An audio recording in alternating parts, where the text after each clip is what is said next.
In this video, I'm going to show you how to make a foghorn bass like this.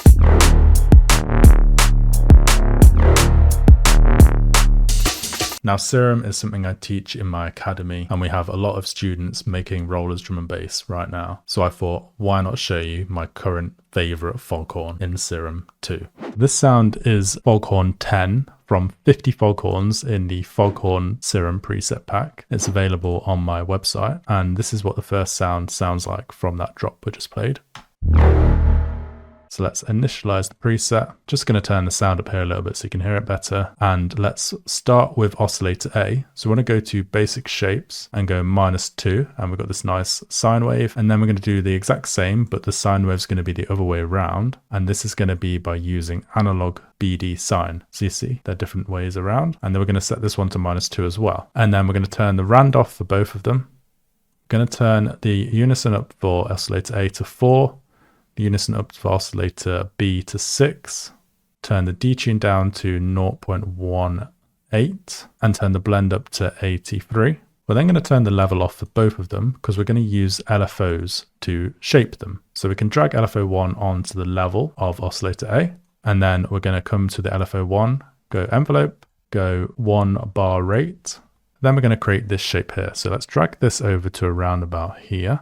Double click anywhere on the grid and drag this down to the middle bottom. Then we're just going to drag this down here, drag this up to around about here, and then we've got this nice shape. And then we're going to actually go to LFO2 and create this and then apply this to a bunch of things to shape the sound. So again, envelope mode. This time we're going to do half rate. Going to drag this up to around about here, drag this up to here, and then drag this down to around about here. So let's start by actually using oscillator B by sending it through to oscillator A by warping it. And we're going to use PD from B here. And we can turn this up to 39% and then drag LFO2 onto it and apply it at 13%. Then we're going to come to oscillator B and apply a warp of bend plus to this one. And this is going to be at 40%. And then we can drag LFO2 onto it at 47%. And we should get this sound. So you can see the sound is already starting to be shaped there, but we need to bring the sound out more. So let's start with a filter, put it on MG low 18, and we're going to drag LFO2 onto the cutoff here at around about 51%.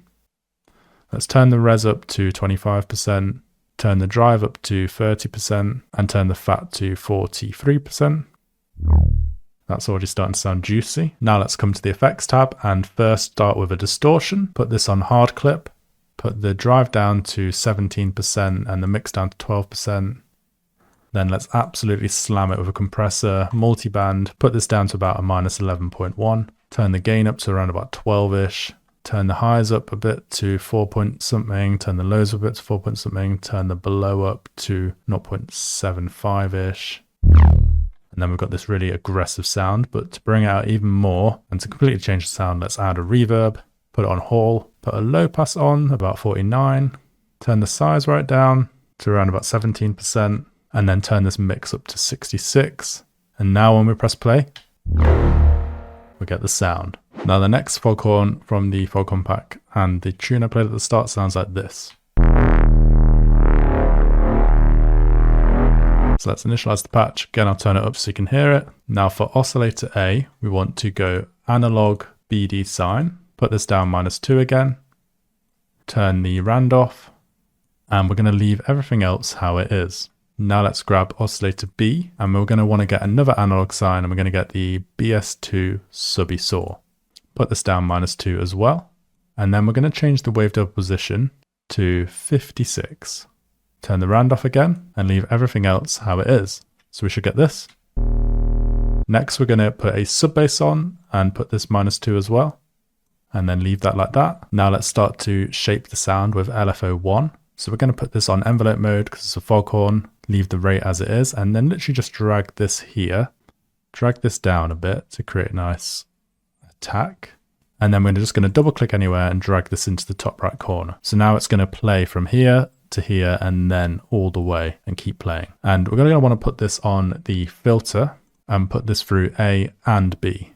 So it's going through both A and B and not the sub. I want to put the cutoff down to 36 and then apply LFO1 to the cutoff. We then want to put this to 86%. And we should get a nice little attack now before the bass comes in. Now we want to create that pitch down effect. So let's go to LFO2, put the envelope on, put this on 4 bars. And then we want to drag this to the left side, double click anywhere, put this on the bottom. So this is pitching down for 2 bars, double click anywhere again, drag it to the top right, and then it is pitching up for 2 bars. Now obviously you can change this to the way you want it to sound on your track. And then we're simply going to drag the LFO2 onto the fin of both oscillator A and B. So you see we're getting that pitch down effect now. So first let's add some reverb. We're going to go to Hall mode, turn the size and the decay right down, turn the mix off, and then in LFO3 we're going to go envelope mode, drag this along here, turn this to 2 bar here, and then LFO3 on the mix. And you'll see what this is doing later on when I add the distortion. And we're going to put this on ASYM mode, turn this up to around 66%.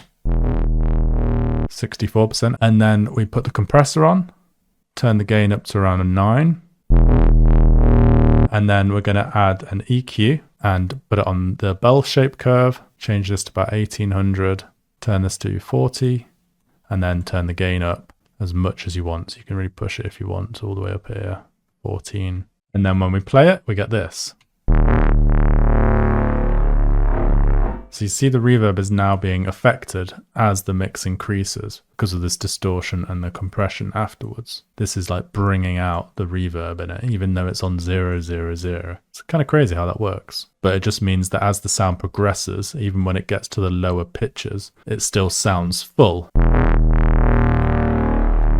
Some really complicated sound design there, so I hope you appreciate that. Now if you enjoyed this video, why not check out this video here where I created a wobble bass from complete scratch and go through it step by step.